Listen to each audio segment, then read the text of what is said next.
బలా దూరం తిరిగి వస్తున్నావు? ఇంట్లో పెద్ద దిక్కు నేను ఒక దానున్నానా? నాకు చెప్పి బయటికి వెళ్ళాలని సంస్కారం లేదా? మీకోసమే బయటికి వెళ్ళాను అత్తయ్య గారు.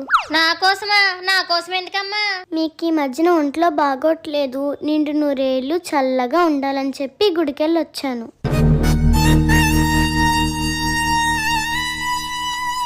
నా బంగారు కొండే, అత్తగారంటే ఎంత ప్రేమమ్మా నీకు. ఇంతకీ పూజ చేయించావా? పూజ చేశాను, మొక్కు కూడా మొక్కుకున్నాను అత్తయ్య గారు. మొక్క? ఏం మొక్కుకున్నావు తల్లి? అన్నం తినకుండా, పచ్చి మంచినీళ్ళు కూడా ముట్టుకోకుండా, మౌనవ్రతం చేస్తూ, పడుకోకుండా ఈ వారం రోజులు దీక్షలోనే ఉండాలని మొక్కుకున్నా. అయినా నువ్వు ఇవన్నీ ఎలా చేయగలవమ్మా? చేయాల్సింది నేను కదా అత్తయ్య గారు, మీరు. నేనా? ఇవన్నీ మీతో చేస్తానని మొక్కుకున్నాను.